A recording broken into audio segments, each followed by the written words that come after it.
And sometimes we can get ourselves so caught up in attending meetings and other priorities. But for me, it's the people bit first. Not all every day, not all the time. It doesn't take over my entire day, but every single day I will find time to connect with humans to make that difference.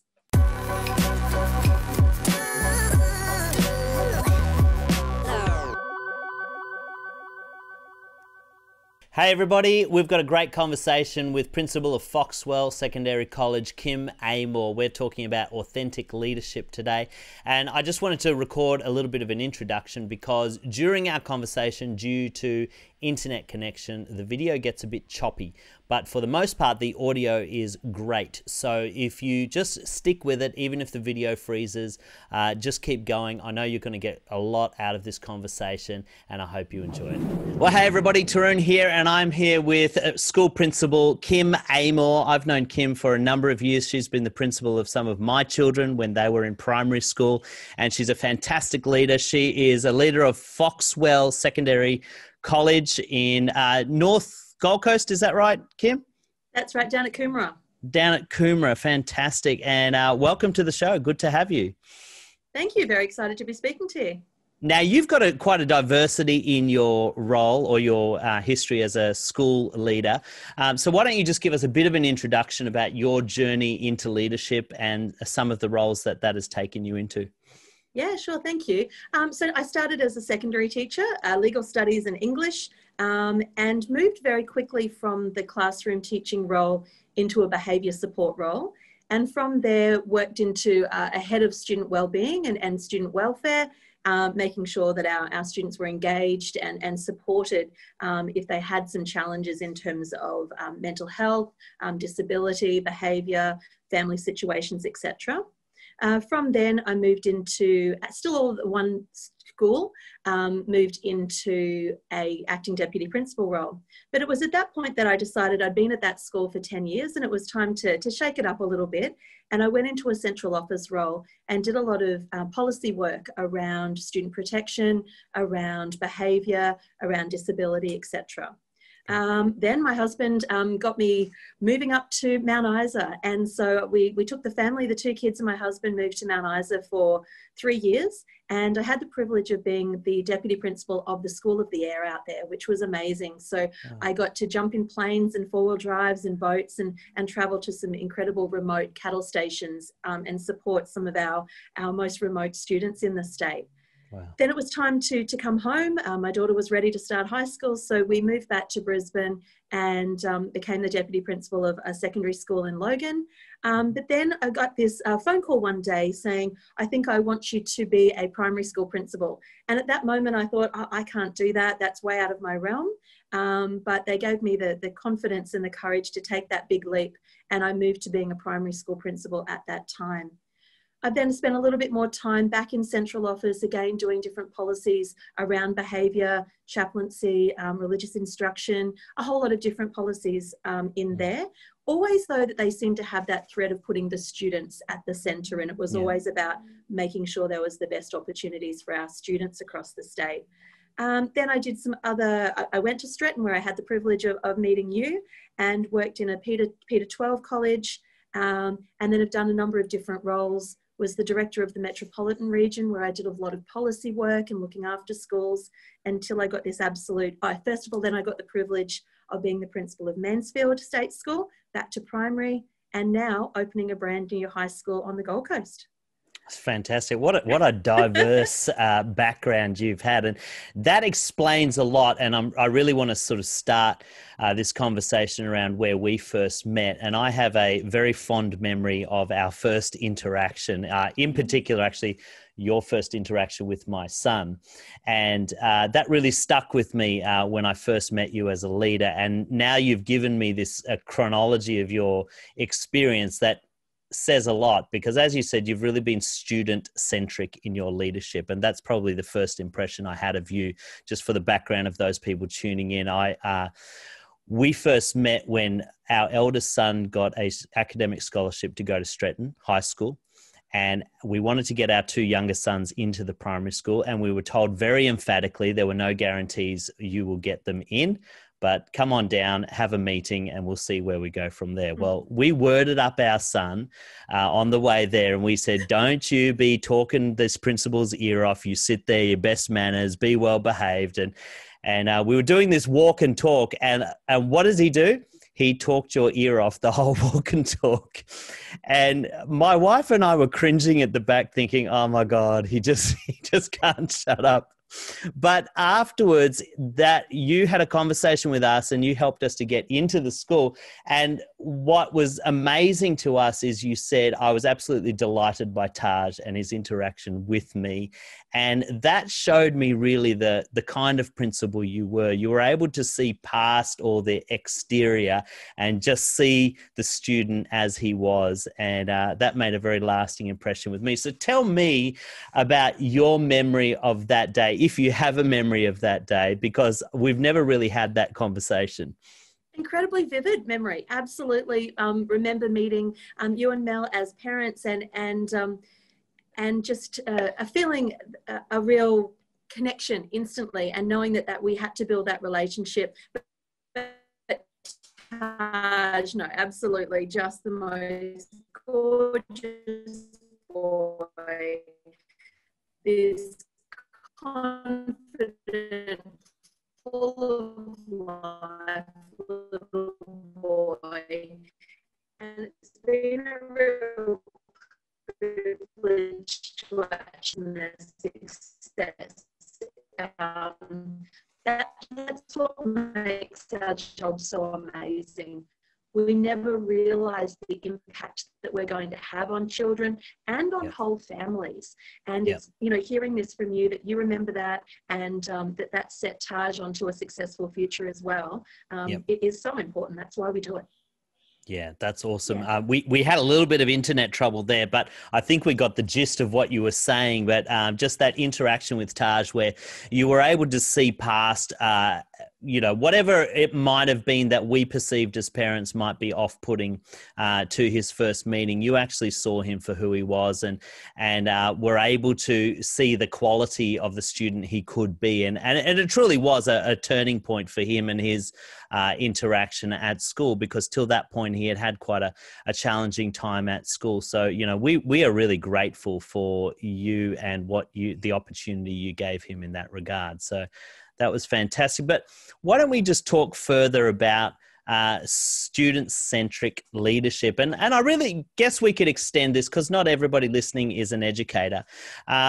When we talk about people-centric leadership, talk to me about your philosophy around why you think that may be the best strategy in leadership, rather than being numbers or outcome-centric in your leadership, but being people-centric in your leadership.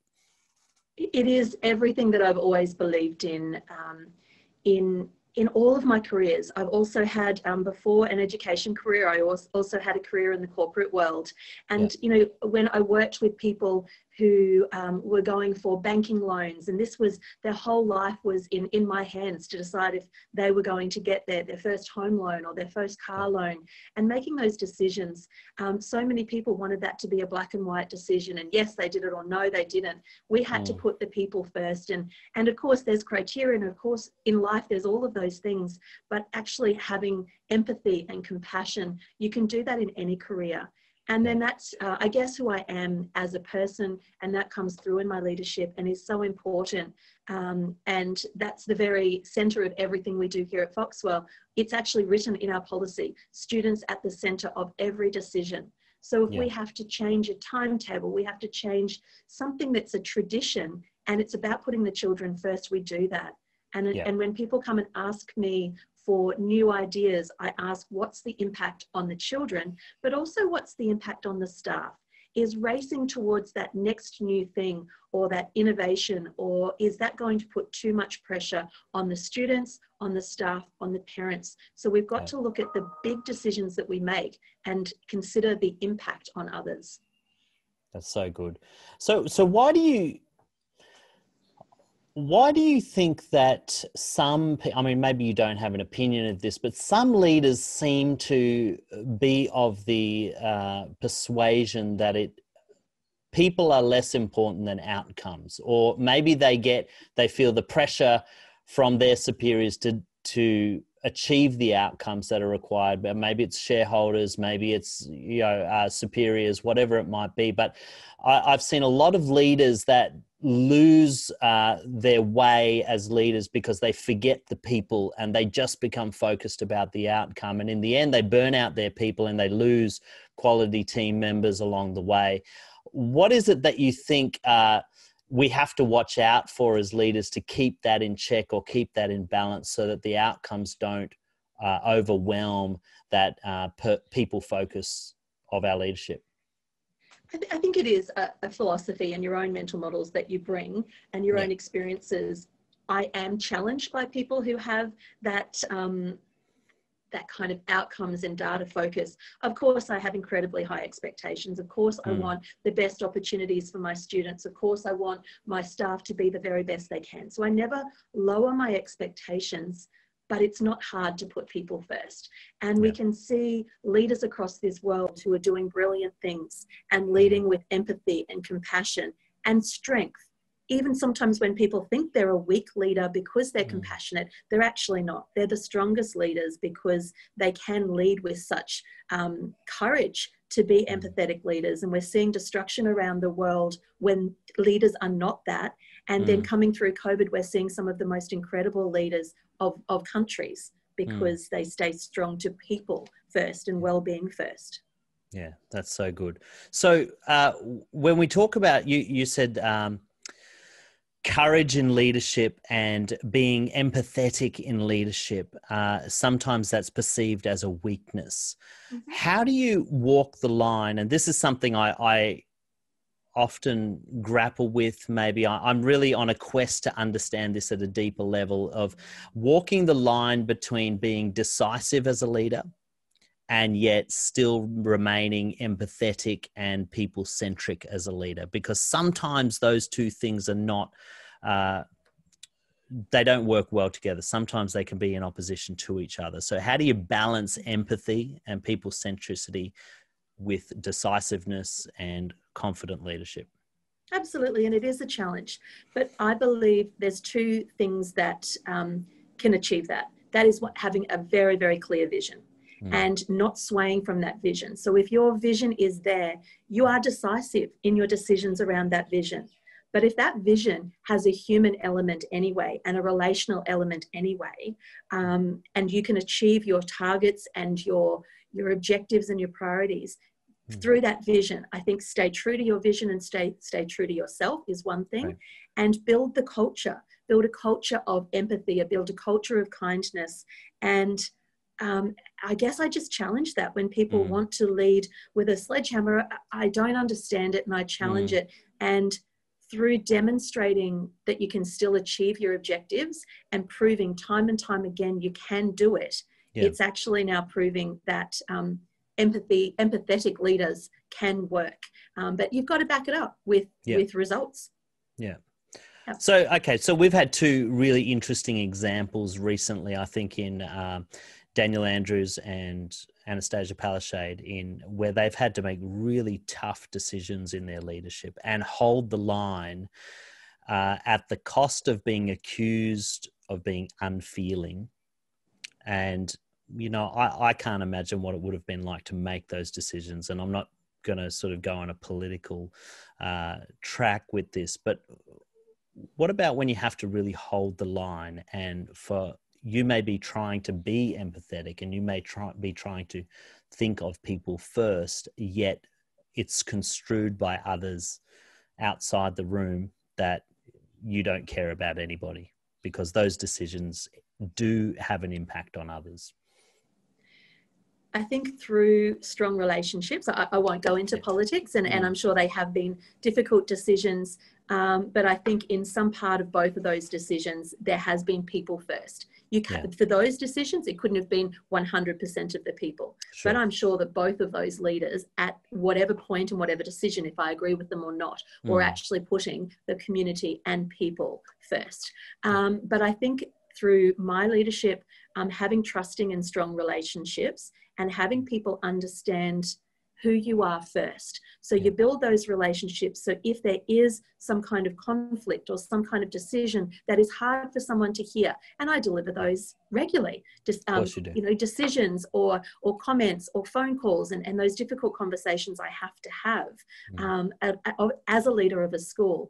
I have the relationships first, so people understand that even when I have to say those things and put in those consequences, that the human is respected and that empathy still shines through. Yeah, so good, so good.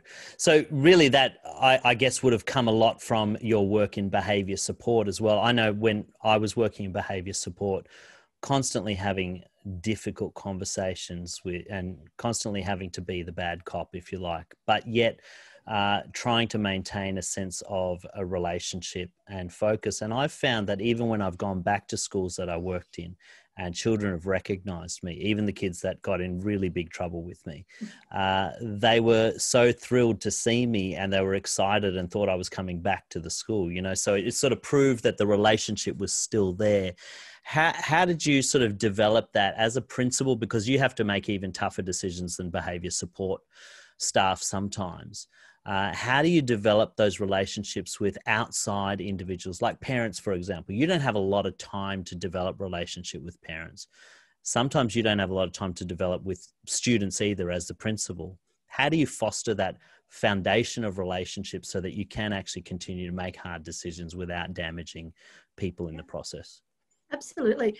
My priority is the relationships with our members of our community, and that is with the students, the staff, and the parents. So today, for example, I have done 17 enrolment interviews. I could have asked somebody else to do those, and in many locations that is done. But for me, in my role, right from whatever size school I've been at, I believe me doing the enrolment interviews is critical, because now the parents and I have established our expectations, and they're high.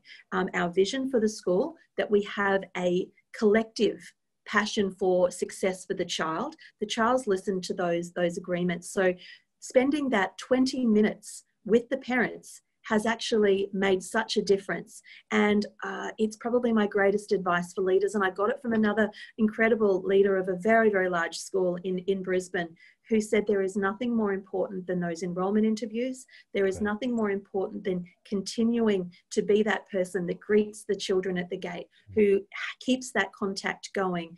And sometimes we can get ourselves so caught up in attending meetings and other priorities. But for me, it's the people bit first. Not all every day, not all the time. It doesn't take over my entire day, but every single day I will find time to connect with humans to make that difference.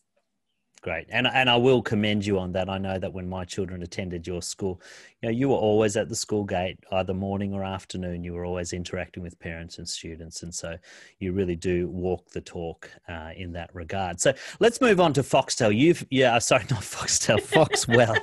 I apologize. Foxwell, brand new school. And you are the foundation principal. You have led the progress right from the building of the school. And this year of all years was the year to launch, and you're 150 hours old when they called the COVID lockdown. Tell me what was going through your mind at that time. Oh, like everybody else, there was just so many mixed emotions, that we were concerned for the safety of our community. We were concerned for the safety of our students, our staff, our own families. And so it was a time, you know, that we'd never experienced before. And we had to absolutely consider how we could, and I think we've said today that the word of the year is pivot. We had to pivot really quickly and work out how we were going to respond most effectively for what our community needed. So we weren't going to just do what everybody else was doing. We were in a very fortunate position, though, that every student at our school has an iPad. Every student in their home had connectivity. So we're already over one, obstacle that many schools had. We also were already doing a blended learning environment. So all of our students, even in those first 150 hours, knew how to use their digital platforms. The parents were already communicating through digital platforms. The teachers all knew how to use them. So again, because of the work we'd done from last year and into opening, we had everything that we needed within a week to completely go online and to be interacting with children in their homes every day. So I can absolutely empathise with a lot of schools that didn't have those privileges and had many more obstacles than us. But we pivoted really quickly. We went straight to online and we went straight to connecting with our communities. But we did some other things and we really put well-being first. Great. So we connected every day to make sure that our families, our parents, our children and our staff, first of all, were well. We had to make sure they were well first. Then we moved into obviously what they needed educationally. So we did the core subjects, but we also sent home lots of flourish activities, a lot of mindfulness work. We worked through a lot of the Mark Brackett ruler and permission to feel work. We talked them through the emotions they were feeling. We also sent home physical activities for them to be doing, artistic activities, creative activities. And then here at school, we had dress up days and we put on fun dances and entertain the kids in different ways in our lunch breaks. But all of that was to keep a sense of well-being and that it wasn't all just about education. That education was important, but it could wait a little bit while we got the other bit. And because we got the wellness right, then our children could continue with their education. Great. And what sort of response did you see from families and children as you took that well-being focus? Did you see families open up immediately, or was there some resistance to that constant contact? What was the kind of response in the community?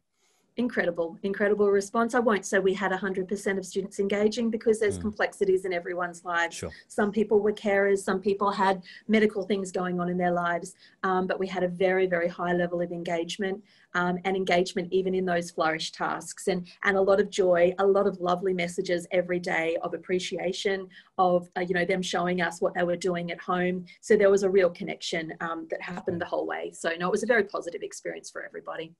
We were very excited when they got to come back though, and we had a lovely day with a big pancake day and big welcome signs and it was very exciting to have them back. We missed them a lot, but we stay connected anyway. Yeah, great. So how did you navigate engagement at a student level? I know a lot of schools have struggled to keep, especially adolescents, engaged at home, keep them attending their classes, doing their work. What were some of the strategies you used to keep them engaged through that time when you couldn't have the face-to-face contact? We had to really reconsider the types of learning materials that we were using and make them engaging. And some of the time that might have been gamifying something, that might have been being interactive. We are a school that allows our students to demonstrate their learning in many different ways anyway. So if they wanted to demonstrate their learning through an iMovie, or if they wanted to demonstrate it through a claymation, if they could still demonstrate that they had achieved that achievement standard in their own way. And I think that makes a real difference here to our students, that we're not just showing them there's one way to do it and we're going to send home a test or a worksheet. We don't teach that way. So I think it actually helped. So our students on the whole, vast majority stayed very engaged. That's great. And how did your year 12s go this year? Because I know for some year 12s this just year year 7. Oh, you've only got year 7 this year? We've only got year 7. Yeah. Oh, okay. Yeah, great. Only 1 year old. Yeah. Okay. Good. So you didn't have that complexity of trying to get those guys to the end as well. Okay. That's good. Yeah. Awesome. All right. So let me ask you about pivoting. You said earlier in our conversation that one of the keys to really being able to navigate the complexities of leadership is to have a rock solid vision and to know where you're heading.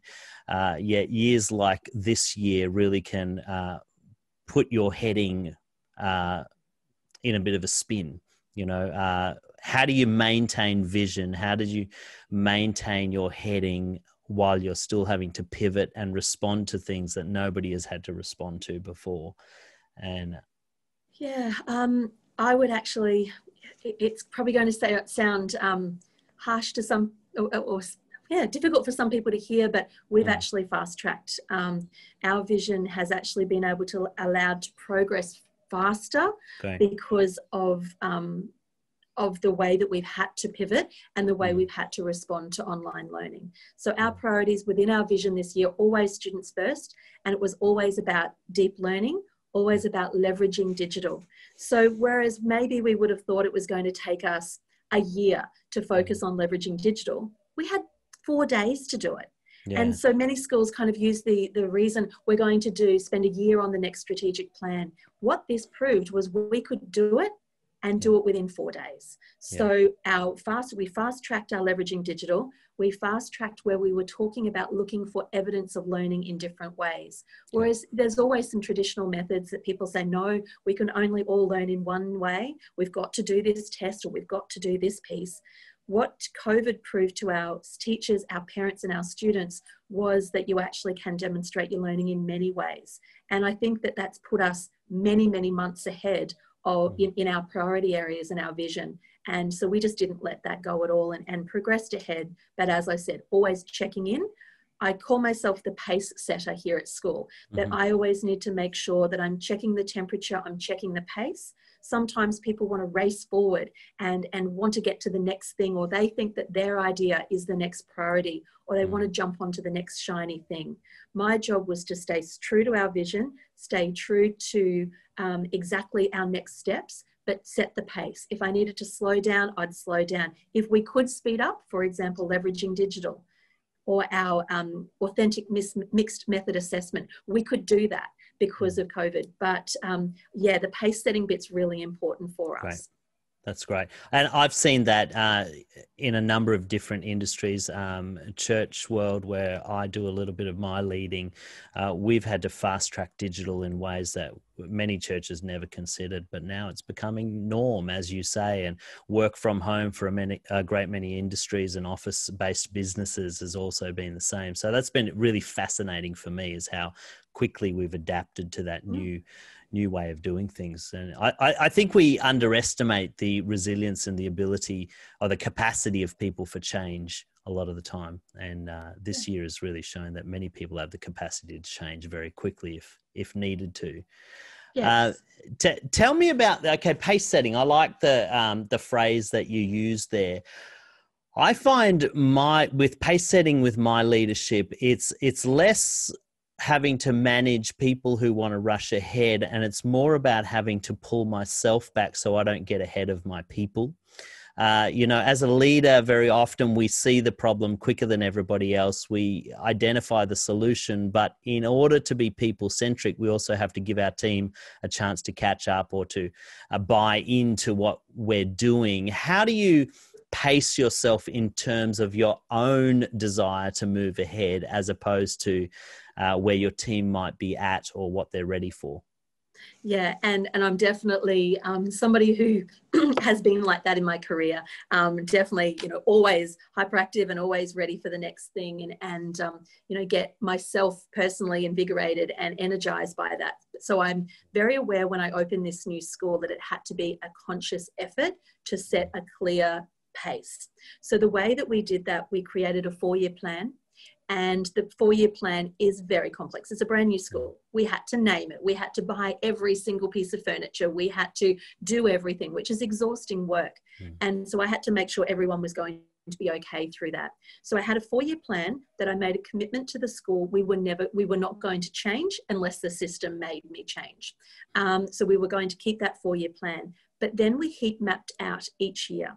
And we said, these are our priorities for this year, then the next 3 years. And that's on my wall in here, my office. It's at the front of the school that every parent and student sees. We had the review team here last week. It's what they saw. And it's what they've all commented on, that we've visually as well as in a commitment said, we're not going to race through. We're not going to change our 4-year plan. We're not going to jump on the next thing. We're going to pace this out. And if we have to go back to the community and say, okay, we could do that. But at this point, we're completely on track because it was a carefully thought out, detailed 4-year plan, step by step. So that's held me in absolute good stead. When I want to go ahead, I look back at that plan and say, no, not yet. When other people want to do that, I take them to that. The other part is having an extraordinary leadership team and having diversity in that team and courage in that team, where I go to them often and ask them to also be the temperature check. How are people coping? How are you coping? Should we push forward? Should we slow down? So in our weekly meetings, we actually do that climate check to see how everybody's doing. And the leaders feel so comfortable and empowered in that team that they could tell anyone else in the team if they were concerned. So it's also about empowering your leadership team. Yeah, so good. And so have you had to make any adjustments on your 4-year plan, seeing you fast-tracked a lot of stuff this year, or has that helped you to stay fairly consistent to where you were heading?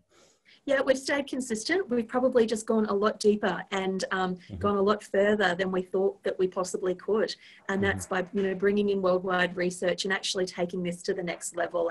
And I guess being an example to some others that, we've just gone deeper rather than broader. Yeah, great. Fantastic. So, Kym, tell me, what advice would you give to young leaders who are starting out? Perhaps they're transitioning into a senior position and they are trying to make change or lead change. What advice would you give to somebody in that position? Be authentic. Stay true to who you are. Don't try to be a different leader. Always take feedback, and you can learn to be a better leader, but don't try to replicate somebody else and be somebody else. And just, really stay true to your values and lead with integrity would be the thing. But also don't try to rush things. It was probably some great advice I got when I was very young, and I was offered my first deputy position at a very young age. And another principal said to me, just be careful about how fast you go, because otherwise when you get to that pinnacle of your career, it's a long time to be there as well. So I think in some generations, they're looking to jump to that next level and that next step way too quickly.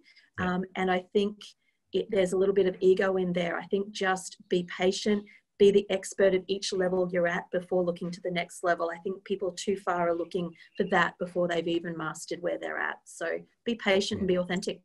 Great. Such good advice. I love that word authentic. It keeps popping up in conversations that I've had recently. Unpack authentic for me. What is authentic leadership to you? I think you need to know who you are yourself. You need to do a lot of work on yourself and what you stand for, what you will accept, what you won't accept. And by the time I was a principal, I'd seen the very best of leadership and the very worst of leadership.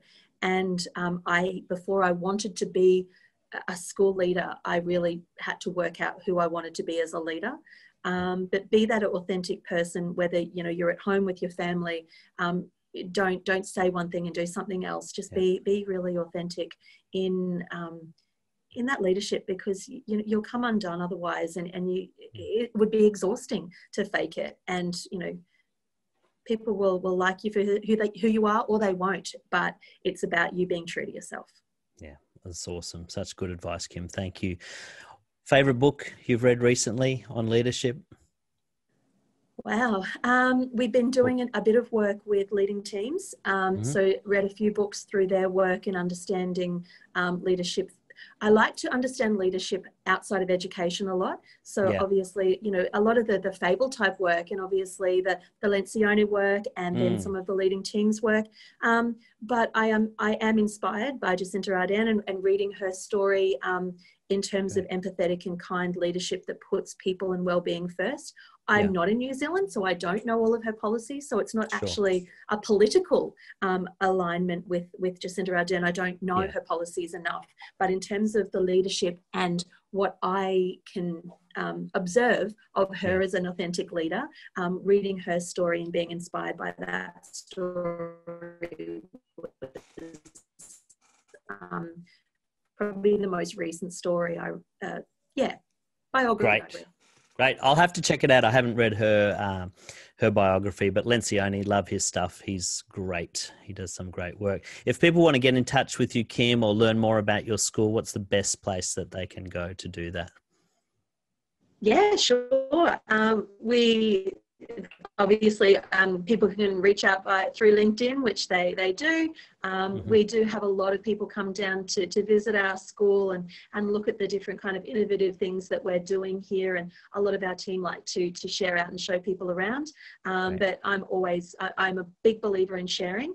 I believe in empowering our schools near us. I don't believe leadership or education should be a competition. So anytime anyone from education or not wants to speak to me, I'm very open to that. Great. All right, we're going to put the link. We're going to put some links in the description so people can contact you or your school. I still haven't had my tour of your school. I need to come down and have a look myself. So we're going to make a time for me to do that for sure. But highly recommend anyone that's wanting to look at a school that's innovating in ways that are really, really inspiring and talk to a fantastic leader. I recommend you go and check out Foxwell Secondary College down on the northern end of the Gold Coast. Kym, it's been an absolute pleasure talking to you. Thank you so much for taking the time out of what's already a very busy day for you. Hey, thanks so much for tuning in. I hope you got a ton of value out of that episode. Don't forget to let us know what you thought in the comments, and if you have a topic you'd like us to cover next time, we'd love to hear from you. If you know anyone that would benefit from the content that we produce, please like and share this channel, and we look forward to having you next time on the Tarun Stevenson Leadership Channel.